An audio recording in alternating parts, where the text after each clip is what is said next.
الحمد لله رب العالمين وصلى الله وسلم على رسوله الكريم ونبيه الأمين وعلى آله وأصحابه أجمعين اما بعد.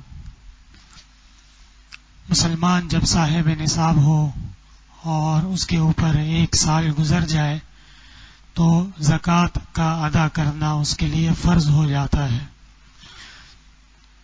علامہ ابن عابدین رحمۃ اللہ علیہ نے فتاوی شام میں فرمایا ہے کہ جب زکوٰۃ فرض ہو جائے تو تاخیر کرنا مناسب نہیں ہے.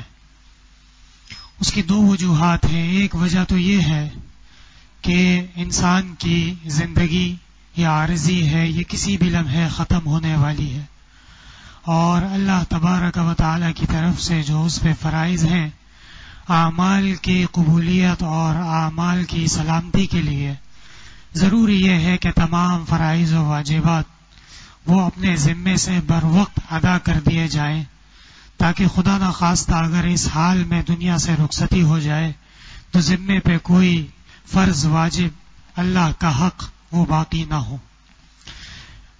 توبہ کرنے سے، استغفار کرنے سے، اللہ سے معافی مانگنے سے، خاص طور پہ زکوٰۃ کے باب میں، اس سے زکوٰۃ کے اندر ہونے والی کمی بیشی یا تاخیر وہ معاف ہو جاتی ہے، لیکن زکوٰۃ معاف نہیں ہوتی، زکوٰۃ کی ادائیگی ذمے سے ختم نہیں ہوتی.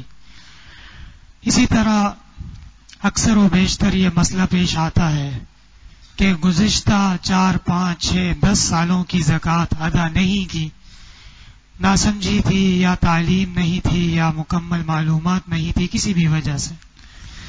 اب گزشتہ سالوں کی زکوٰۃ کیسے ادا کی جائے؟ علماء کرام نے اس کے 2 طریقے بتائے ہیں. ایک طریقہ تو یہ ہے کہ اپنا فائنینشل ریکارڈ، مالی دستاویز، اس کو اچھی طرح دیکھا جائے اور اس کو سمجھا جائے.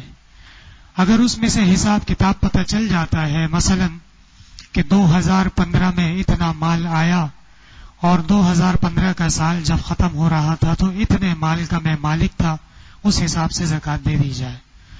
اور اگر گزشتہ کوئی ریکارڈ موجود نہیں ہے، پتہ نہیں چل رہا، تو اس کا پھر آسان طریقہ یہ ہے کہ موجودہ جو مال ہے اس مال کے اندر اس کو تقسیم کر دیا جائے.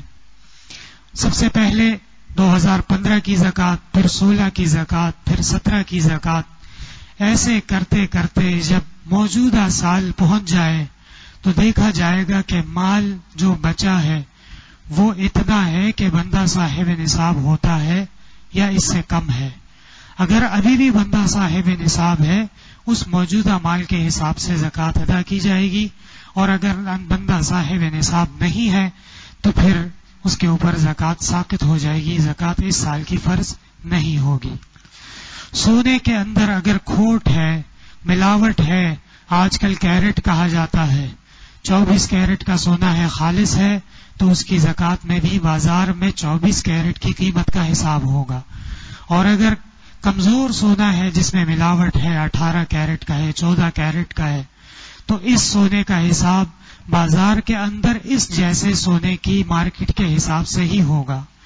زیورات کے اندر جو جواہر ہوتے ہیں، ہیرے ہوتے ہیں، یاقوت و مرجان ہوتے ہیں، یہ سب زمین کے پتھر ہیں، اور زمین کا پتھر اگر وہ کاروبار کی نیت سے لین دین نہ کی جائے تو اس میں زکوٰۃ فرض نہیں ہوتی. اسی طرح سونے کی بنائی کی مزدوری ہوتی ہے یا کچھ دوسرے پالش وغیرہ کے پیسے ہوتے ہیں، اس کا زکوٰۃ سے کوئی تعلق نہیں ہے.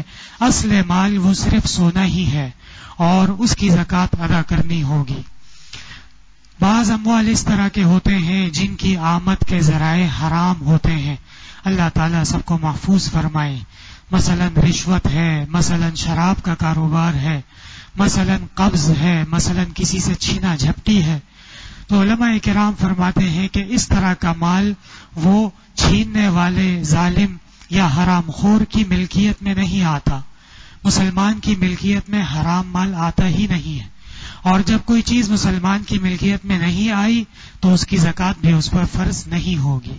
البتہ کبھی ایسا بھی ہوتا ہے کچھ اموال حلال کے ہوتے ہیں اور کچھ اموال حرام کے ہوتے ہیں.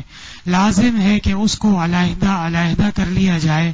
حلال مال کے اندر زکوٰۃ فرض ہوگی، وہ ادا کرنا ضروری ہے، اور حرام مال اس کو فوراً سے پہلے واپس کرنا اور اس کے حقدار کو پہنچانا اور توبہ استغفار کرنا لازم ہے.